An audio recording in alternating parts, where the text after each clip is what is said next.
Birmingham back in the mid-70s.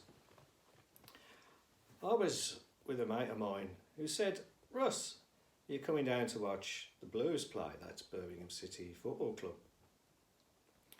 I says, "Yeah." He says, "Only after the game I got tickets to go into the Players Lounge," which I think was called the D Club at the time, "and you can meet some of the players and stars." I says, "Yeah, why not? That's great." He says, "So how'd you get the tickets?" He says, "My dad does insurance for the football players." I said, "Oh, can I bring my dad along?" You know, it was all about 17 at the time. "Yeah, okay." So after the game, we met up in the Players Lounge, who was allowed in, and standing with a woman, minding his own business, was Jeff Lynne. Now I knew him because he was on the music scene in Birmingham, and he'd also began a band called the Electric Light Orchestra at the time. Now I'd just purchased his latest and newest album, which was called A New World Record. Jeff was standing there with a woman who I believed to be his girlfriend at the time, and I couldn't resist the fact that although I'd gone in there to meet some of the Birmingham City footballers, I couldn't resist saying hello to Jeff. So I walked up to him, I says, "Hello, my name's Russ, and I just love that new album of yours, A New World Record. I just love it, it's great. It's still one of my favourite albums now, you know, I still play it, and here it is. Here's the album, the very album from that time." Yeah, that was brand new then. And I said to Jeff, I said, "Jeff, what a great album, fantastic sounds on it, love it, played it." And his eyes lit up. That was pre-sunglass time, you know, before the trademark sunglasses came into play.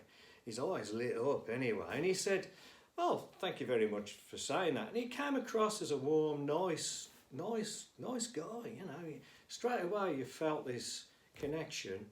We both came from Birmingham, we both from the same area, we both thought the same, only Jeff was the kind of person that I wanted to be as a kid. I tried desperately to play the guitar. I went to guitar lessons, I've tried singing lessons in my time, but music and me never got on. We never got on. Well, in Jeff's case it was different, and he was the person that I wanted to be.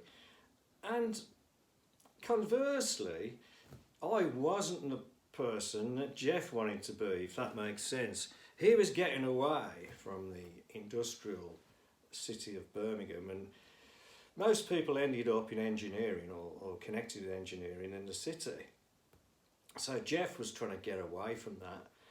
So I was the person that he didn't want to be, and he was the person that I wanted to be at that time, if that makes sense. And I remember thinking to myself, "Well, this guy's got a great LP, he's doing all right, but I've learned a trade. You know, I was an apprentice at the time. I'm learning a trade, so I'll have a job for life. And this guy, he'll be probably finished by the time he's mid-30s. You know, that's what I was thinking at the time. But hey, great music. It was great. It was great meeting Jeff at the time. Then, what happened then? Jeff said, "Well, what's your name?" I said, "Russ." He said, "Chat to her," he said, "and I'll go and get us a drink. What are you having?" I went, "Well, you don't have to. You don't have to." He says, No, what are you having?" he said. So he went up the bar, and Jeff Lynne went and got me a lager, and he came back with a couple of pints, you know, one for her, and he came back, got us around in.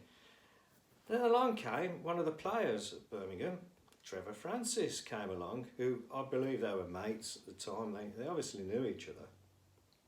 And I was standing in between them, and I thought to myself, well, yeah, he's a great musician, he's a great player, but yeah, I'll have the job for life, you know.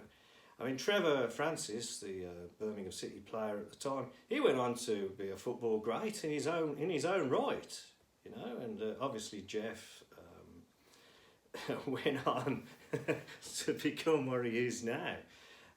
Watching Jeff's documentary, Mr. Blue Sky, an autobiography of his life to date, all was interesting, because he made a reference to the fact that he didn't want to get up at 7:30 in the morning, which is quite late really, even now compared to me. But he came across as somebody who genuinely wanted to get away from engineering. I don't blame him at the time for doing that. Whereas me, trying to be a musician and I couldn't, I ended up being a precision engineer after an apprenticeship. Whereas Jeff went on to become a precision musician, if you like. So our lives had this analogy. We were at this point in our lives where Jeff was going that way and I was going that way. We were both people that he didn't want to do that, so he went that way. I did want to do that, but I had to go that way.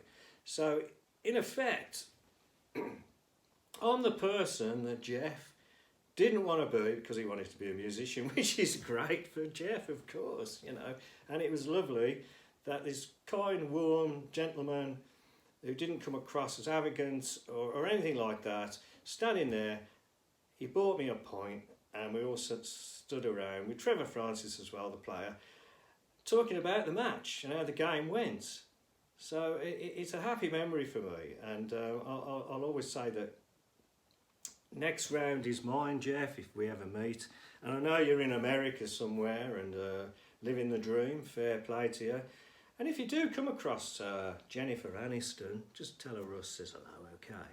That's the one thing, is it? So Jeff, this life that I'm leading, it wasn't a bad life. You know, to date it's been great. You know, I brought up kids. I went on to receive awards of my own through engineering. I'm now retired. So, Jeff, it wasn't a bad life being an engineer, but I'm glad you did what you do, and it was a pleasure meeting you all those years ago. And I've been an ELO fan. I've always followed ELO, you know, and I've got a lot of the albums that you made. You know, the next time I saw you, you was at the NEC when this record came out, the Out of the Blue, which incorporated Mr. Blue Sky, which I believe, I was told at the time, was a dog. Mr. Blue Sky was actually the name of a dog, you know, correct me if I'm wrong, but that's what I was told at the time. That album for me changed it all with time. The sound changed. Mick Kaminsky, I believe, got a fallout with him, and he was quite a sound on his electric violin.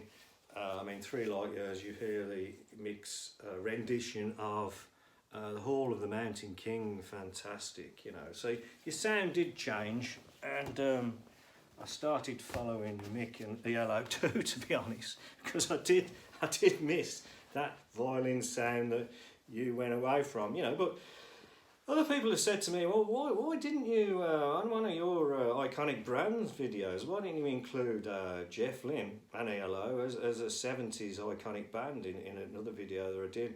Well, I didn't, because Jeff didn't encapsulate the 70s. He encapsulated all the decades, 70s, 80s, 90s. He's moved and changed with the times. So you can't actually say that Jeff Lynne was an iconic 70s star. I would say he was something from all the decades of all the up till now. You know, we're in the 2020s now. So and that's the reason I didn't use Jeff Lynne in my video of iconic brands of the 70s. Although he didn't encompass just that decade. He's a person from all the decades since and before, going back to the 60s. So having said that, it was a pleasure meeting Jeff, and if I know a lot of his fans probably be watching this video, it was a pleasure meeting him and an honour. I'm sure if Jeff had become a precision engineer in Birmingham and really had to get up at 7:30 in the morning, I'm sure he'd have made a great precision engineer. You know, I mean, I've won awards, engineering excellence, and I'm sure Jeff would have won awards like that because of his precision nature to his mind. But hey, life goes on. I wish you all the best, and that's my story of the time I met the iconic brand known as Jeff Lynne. Well, at least you can go down the supermarket and not be recognised, Jeff. Brilliant idea that is.